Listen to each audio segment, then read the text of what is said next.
Listen, check it out now. What I tell y'all, man, listen, the word snitch really just stands for sorry, nigga, I'm trying to come home, okay? Nobody really trying to uphold to these street morals and codes y'all claim people are living by. In reality, it's survival for oneself, okay? I always tell people, you don't got to worry about a snitch if you do your crime by yourself. Now, let me ask y'all a situation, okay? And this is a popular scenario that usually non-street dudes actually could be like, arguing about. Say you get in the car with two of your homies, right?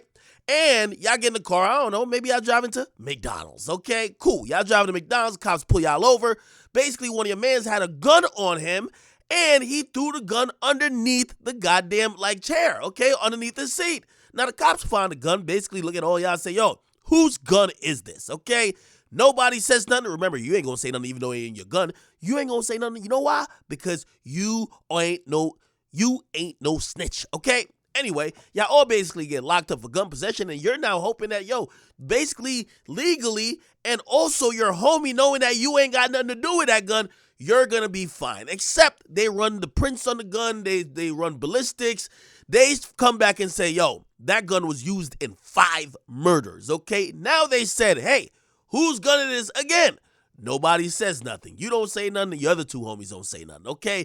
Now they upgrade all y'all charges to murder, okay? For them, they don't really care. As long as they get one of y'all or they got the right one out of the 3, they're going to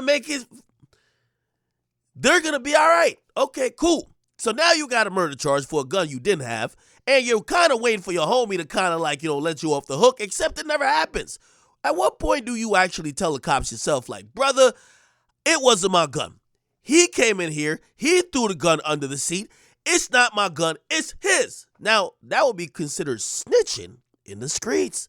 Now, this is exactly what's happening with Ksoo and his father. Okay, his father is claiming that I had nothing to do with that murder you caught, but I got charged for the murder, and I've been sitting in jail for way too long, hoping that you were going to clear my name. So since you didn't clear my name, I am now snitching on you, okay?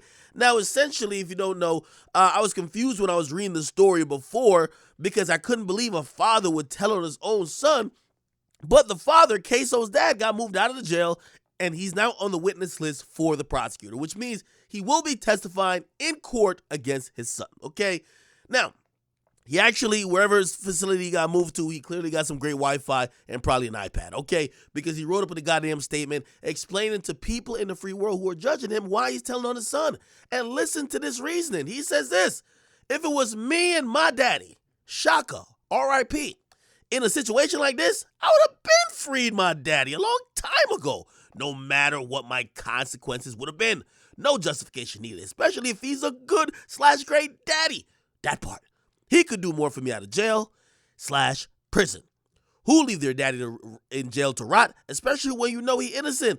I would have been stood up and said, my daddy ain't got a fuck thing to do with nothing. You niggas and bitches out there in the free world talk that talk until it's time to walk that walk facing life sentence. Free good/great dads. Yeah, I know y'all never do. Okay, anyway, you know what he basically just said?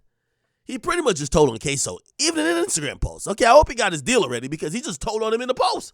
Basically just said, man, I'm innocent, you guilty, bro. Speak up because it, just like the scenario I gave y'all, man, could you cop out to the gun because it ain't mine, it's yours, okay? He essentially saying that he sat in jail for as long as he could, and he's been watching his son not taking responsibility for the murder. And essentially, since his son won't speak up to clear his name, he will now be cooperating with the police to put his son in prison, okay? That's just what it is, okay? Now, again, I always say, if you don't want nobody to snitch on you, do the crime by your goddamn self, okay?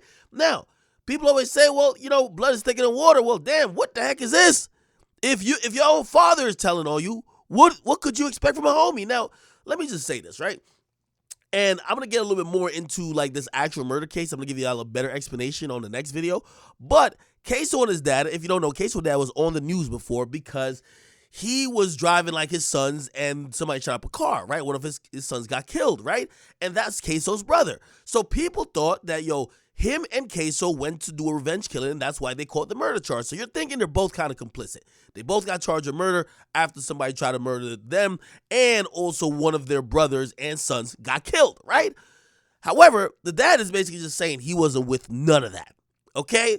which is very interesting. Clearly, the state wants Ksoo. They got him on 2 different murder charges. The dad, who basically seemingly was trying to be around his son at times while he was doing all this wild shit in the street, is taking no responsibility for how he raised his kid, for some of the stuff that his kid got into, and some of the nefarious activities his sons was doing in the neighborhood. He's making it seem like he's just a great old parent, like he was just bringing him back and forth to soccer practice or to basketball games, not acting like he didn't know that his son was running around being a menace, and actually his son was like a big top shooter, a top demon, and you're the father. You didn't discipline him, and now he got both y'all in jail. Why are you acting like you were the greatest father, and you acting like, oh man, yo, listen, I'm such a great dad, you should speak up and tell on yourself and let me out. You basically, on a subtle level, kind of like implicitly agreed with him being in that type of street life. Now this is what comes with it. Don't act like you were just randomly pulled into this. You raised the kid who was terrorizing or allegedly terrorizing the community according to the cops, and now you talking about he should just tell on himself because you was a great dad. Great dad where? Okay? You also say, man, I could do more for him in the free world than in jail, but think about it. You clearly don't give a fuck about him now because you're going to be let free to put him in jail. So it's a sacrifice, okay? Again, I just hate people with the lip service trying to explain stuff that needs no explanation, right? You're trying to come home. I don't have a problem with it. It does look effed up because you're his father, but let's not try to paint a different picture of what it is. You think you ain't had nothing to do with the murder? You think your son should speak up? He ain't speak up. You tired of being in jail. You probably want to come home, fuck some bitches, probably get another son, and you're down to sacrifice him. It is what it is. Don't sound good, but it's the truth. Get in the comment box, like them, subscribe. I'm going to get more into what happened in that particular murder that they're both charged in, and maybe try to analyze why he feels he's so, innocent as he says, that he would be down to give up his son. Okay? You guys get in the comment box, like them, subscribe to Akademiks.